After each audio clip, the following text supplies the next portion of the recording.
All right, so good afternoon. My name is Jessica Barrow, and I am the Director of Project Development with Integrated Family Services. This is Brittany Hicks. She is our co-responder. Brianna Baines, she is our other co-responder that will be assisting you all with co-responder services in Nash County. So that's what I'm here to talk to you a little bit about today. Just introduce the co-responder program, Integrated Family Services as a whole, so that when we launch this partnership, you guys will have a clear understanding of what the goals of this program consist of. Okay, so thank you for allowing us to come. So in partnership with Trillium Health Resources, the co-responder program is to provide access to behavioral health professionals when law enforcement agencies, Department of Social Services, DJJ are responding to an individual where there is a suspected mental health, IDD, substance use, or traumatic brain injury concern suspected, okay? The individual does not have to have a confirmed behavioral health diagnosis. They only have to be suspected as having one. The co-responder effort will embed a behavioral health provider, such as us, within this agency to be able to better assist you with providing services to the individuals where there is that suspected behavioral health diagnosis present. All right. Once the co-responder gets involved, they are able to complete an assessment to determine what the needs are of the individual being served and assist with linkage, providing them with resources, engagement, and support as long as they stay involved in the picture. The co-responder program is available to children and adults, no matter their age and no matter their insurance, at no cost to the individual served. So these are just some goals of the co-responder program: to reduce incarceration or unnecessary hospital visits for children and adults with behavioral health needs, to link children and their families to services as soon as there is an identified need present, rather than waiting for the child or the family to enter a crisis. We want to get in there early to prevent that from happening. It allows services and linkages to be made in the least restrictive environment, such as in the community or the home. Again, it keeps them out of jail, it keeps them out of going to the hospital, and it reduces unnecessary out-of-home placements for children that may be placed into foster care or enhanced services because of their behaviors. It reduces the potential for duplication of behavioral health services.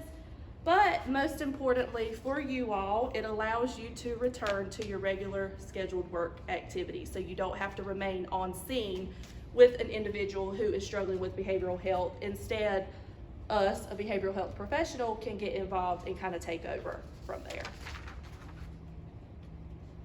So in addition, this pilot will support future development of more rapid access to treatment and improvements in service delivery as part of the crisis response system. However, in order to do that, the service has to be utilized. So what I did is, I don't know if any of you are familiar with mobile crisis services. Have you ever heard of them? Have you ever utilized them? Okay. So guess what? We are the provider for mobile crisis services as well for Nash County, as well as 29 other counties in eastern North Carolina. So I have data to show how many times law enforcement, not necessarily Pitt County Sheriff's Office, because we're still working on that, but law enforcement in general for Nash County has contacted mobile crisis services for assistance. And I've looked at the data all the way back to 2018, and I'm about to show you some numbers, okay? But in order for us to show that this service is needed, this pilot, the numbers have to be there, okay? So, really low. Really, really, really low. For a whole year, for an entire county, those numbers are super low, okay? So, in order for us to show that this program is effective, which I know it can be, because there are people out there that need assistance. There are people out there that need to be linked with services and need that engagement and support. but the numbers for mobile crisis are pretty low. So obviously we got some work to do, right? In order for us to get these numbers up, that means when you all enter a scene where there is mental health, substance use, intellectual and developmental disabilities, or traumatic brain injury behavior suspected, you call your co-responder. Your co-responder is going to come out on scene. They're going to relieve you from the scene as long as it's safe, and they will kind of take over from there, with hopes that they are going to be able to get in and assist that individual with being linked to the services and the support that they need, so that you guys don't have to keep coming out on scene because of whatever that need is. Does that make sense? Mm-hmm. Okay. So, structure. Each co-responder team will consist of a licensed supervisor. This is just so that that individual is able to provide clinical guidance and support to our co-responder staff.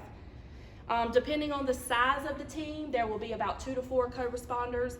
In some counties, we're partnered with DSS, PDs, and Sheriff's Office. Specifically for you all, it is DSS and Nash County Sheriff's Office. So for now, we do have the 2 co-responders here. We are still in search of a supervisor, so I'm kind of playing the part of that role at this time. And as data grows and as numbers show that we need to add more full-time staff around the clock, we will be able to do that. But again, we've got to have that data to be able to support such. You will have access to your co-responder team 24/7. So these ladies have agreed to be on call when they are not working full time. But again, I will be paying really close attention to the numbers so that hopefully we will be able to support additional staff. All right, so how do you make a referral? I do have a workflow that I'll go over here in a second, but I really want to make sure that you all understand the referral process. We try to make it as simple on you all as we possibly can. So when you're making a referral, you're going to call your co-responder. You will have that contact information. It will be just for you and DSS. You will have your own number. The other counties will not, share your line. You will say who you are, your title, agency, and your contact number. Okay, it's really important that we have all of that because we have data to track, but also we need to be able to get in contact with you after the referral comes in to be able to coordinate response. We will also need some information from about the individual served, first and last name, date of birth if you have it. However, we know sometimes the information that you all receive is pretty limited as well. So if we have to wait to get that information once we get on scene, we don't have a problem with that. It just makes things a little bit more simple if we can get that at the time of referral. Of course, the responding address, so where we are going, and then just a very brief presenting problem. It could be something along the lines of a male presenting with symptoms of depression. If that's all you know, that's fine. Just let us know that that's all the information that you have, and we will gladly take that. So then what? The call, once it is screened, as we call it, it is dispatched to the co-responder that will be responding on scene. Once the co-responder gets all the information that was provided during the time of screening, they will contact you. This is why it's important for them to have your contact information. So if you are not the one that's making the referral, we will need to get that information from whoever is making the referral for the person that is responding, the actual deputy that's responding to the scene. Because we're gonna wanna be in contact with you all to let you know how long it's gonna take for us to get there, so that there could be a clear line of communication and you're not sitting there waiting for us to get there. Once we arrive on scene, we will begin providing our services. And of course, you all can leave the scene. You do not have to stay there with us. Again, that's another goal, is to be able to relieve you from these types of situations so that you can get back to doing what needs to be done on your end. Just a couple things to remember. We're not law enforcement officers. We don't have lights and sirens, so we do have to follow the rules of the roads or y'all will be pulling us over, right? So it will take us a little bit of time to get there, but again, that's why it's so important for us to communicate with you all to let you know, hey, it'll take me about 15-20 minutes to get there, so that you're aware. We do ask that you all just make sure that the scene is safe for us to remain there alone if you are going to leave. So once you deem the scene safe, we trust you all and you all can feel free to move on. Okay? So I know this is small, but it is in your PowerPoint, although it's probably small there too, so I'll just kind of go over it briefly. This is just a workflow of how it looks. Again, you receive a dispatch, you provide a transport. So do you all pick up from like inpatient hospital settings as well? Like if somebody was inpatient at Bryn Mawr and they needed a ride back home, okay? So you can also call us for that. So if you pick up an individual that has, Are you serious? yeah. If you pick up an individual that is being discharged from an inpatient setting and you just feel like they need some additional support still, even though they're discharged, you can still, now they are discharged with a discharge plan, right? But I know I've worked in inpatient settings before. I know sometimes we have greater concern for others, even when they are discharged, than we may other people, or they don't have a support system maybe. Once you get back into Nash County, you can give us a call and we will be able to step in and assist with that as well. So you could go to Jacksonville, Bryn Mawr, pick them up, bring them back? I was just kidding. Nope. Nash County, only Nash County. Yeah, so you receive a dispatch, or a dispatch provides transport, or you enter a scene, because sometimes when you get the call, you may not know that there is a mental health or substance use concern, or maybe the person that is being called for does not have that, but there's mom or dad or so-and-so does. You are also able to call us once you get on scene too, so it doesn't have to just be the initial call. Again, you make contact with us, let us know what's going on, get some referral information from you. Once we receive that, we dispatch, we respond to the scene together but in separate vehicles, right? Upon arrival, the co-responder, the CROS is what we call it, will complete the assessment tool and the assessment, or the screening tool and the assessment with the individual to determine what the services are that that person needs. Once the assessment is complete, that's when we assist in scheduling whatever those needed appointments are. So if they need to be linked with an outpatient provider, primary care doctor for wellness, an enhanced service, we will assist with that scheduling. We are also going to assist with reducing any kind of potential barriers. So if they needed transportation to those services, we would be able to do that. The biggest thing I think here is that we really want to stay involved until individuals are well connected, as I say, and that means we're not just saying, hey, you have an appointment on Wednesday at this place at this time. We're going to follow up, to make sure that they attended the appointment. We will take them to the appointment if we need to. We're going to step out only when we know that that person has been well connected with that service and has actually started that service. So I'm not sure if you guys are familiar, because this is kind of a mental health thing, but when someone needs like an enhanced service, like we call it, which is a step above, like outpatient, it can take a little bit of time for those services to begin because they have to be authorized. They have to be approved for that service. So instead of saying, hey, Brianna, you have an appointment to get an assessment on Wednesday, Brianna goes to that appointment, she's recommended for a higher level of care, we're not going to step out just yet. We're going to continue to follow her until that service actually begins, just to make sure that she stays engaged and out of crisis until then. Once that is done, we will facilitate a warm handoff to the identified agency. They will get involved, and once that service begins, we will then discharge from co-responder services.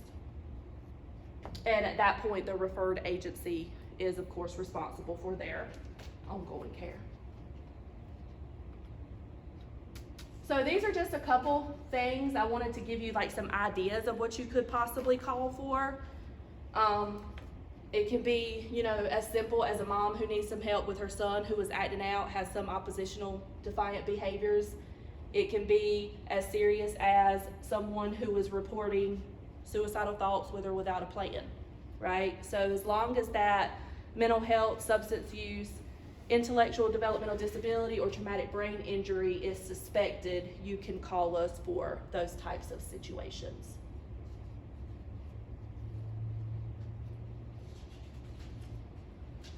You can also call us for overdoses as well. So again, mobile crisis, I mentioned this earlier and I just wanted to kind of review this really quickly. So we too provide crisis services for counties in Eastern North Carolina, 24/7, 365. These are for people who are in an immediate crisis for substance use, mental health, and IDD. Again, any age, no insurance, no cost to the individual. But there's a reason I'm going over this. I want to make sure that you all understand how co-responder and mobile crisis kind of work together in the mental health field. But first of all, the benefits of mobile crisis services to our citizens. Again, we're able to respond immediately. They're in a crisis. We're able to complete that assessment with them. We are also able to develop a crisis plan. This is to be utilized to hopefully keep individuals out of crisis, out of unnecessary hospitalizations. They can revert to that crisis plan when they feel themselves entering a crisis to hopefully be able to de-escalate on their own. But also that crisis plan does include resources such as our phone number and other supportive resources in the area that they can engage in to hopefully prevent a future crisis. Again, they will follow up with the individual to monitor symptoms and link them with services and resources needed. Benefits of mobile crisis to the community, of course, law enforcement, fire, EMS, magistrates, schools, community agencies, other mental health agencies will utilize our services for their individuals served, as well as hospital emergency departments. So, I probably just confused you there a little bit because I'm talking about co-responder and now I'm talking about mobile crisis. But this is what I want to make sure that you're aware of. What is the difference? Mobile crisis responds to individuals in an immediate crisis. Co-responder can respond to anyone that has a suspected mental health or behavioral health diagnosis. All right? Again, with hopes to reach them early enough to prevent them from needing mobile crisis services. Now, if a co-responder gets out on scene and the individual served is in a crisis, then we can contact mobile crisis. But again, you all can be relieved from the scene. You don't have to necessarily stay there and deal with that. But we are trained to be able to recognize when someone needs to be linked with a crisis service, when someone needs to go to the hospital, when a petition needs to be filed, all of that good stuff. The main thing that you need to know is that you call your co-responder.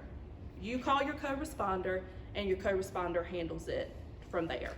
So I just wanted to include mobile crisis so that you had the full understanding of how we kind of function on our end, but I don't want to confuse you in the sense of needing to know when you need to call mobile crisis versus when you need to call your co-responder. You will always, of course, call your co-responder. Does that make sense?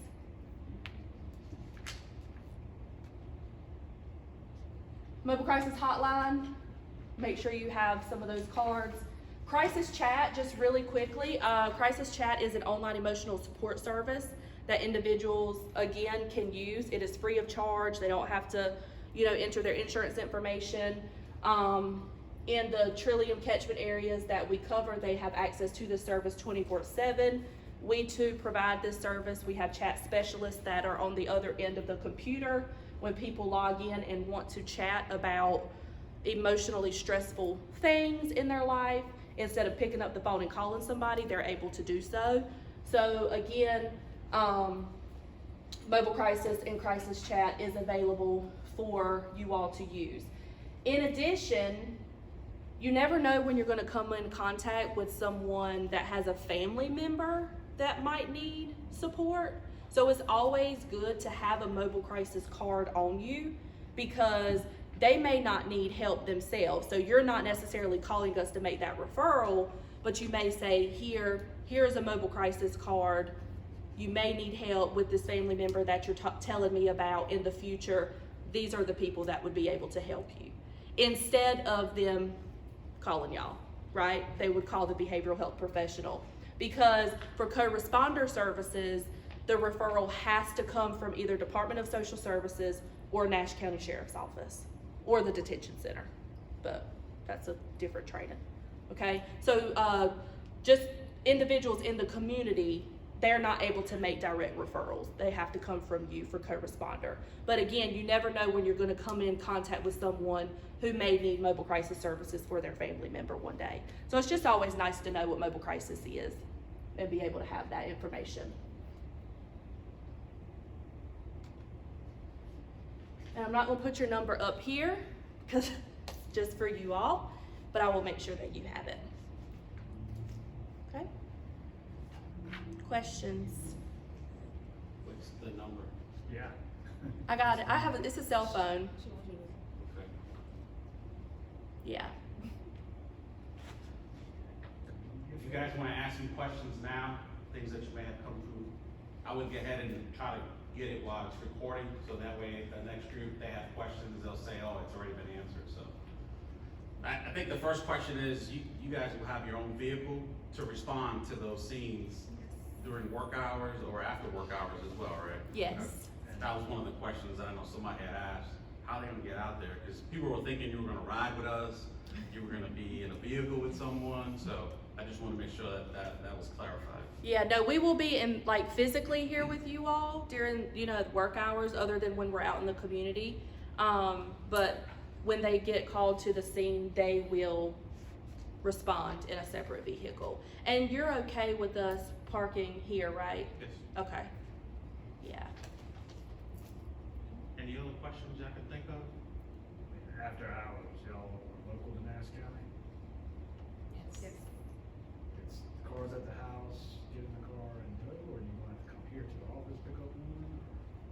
Usually with after hours, if they're on call, they can have the car with them if they're comfortable with that. But if they'll just use their car, they don't have to necessarily come here, get this car, and then go to the scene, because that takes time. Which is why we wanted the vehicle here for during the day, so we wouldn't have to, we could knock out that unnecessary time, travel time. Can y'all take out IDCs on patients? We can, but that would be probably a situation that we would call mobile crisis and let them evaluate, since they have consultation with a licensed clinician. And if they needed to do a petition, then yes, they would do that.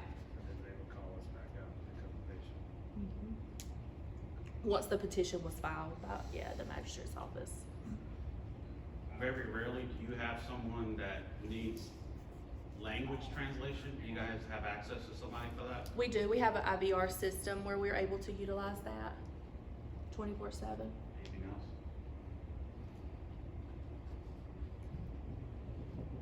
Blunt, anything you can think of?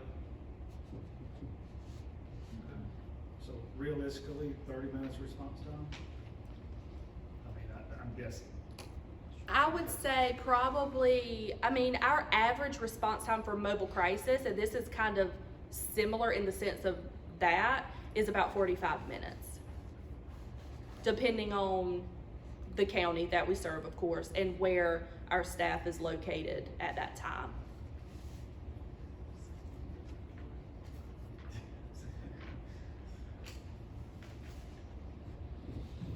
Yep. Thank you.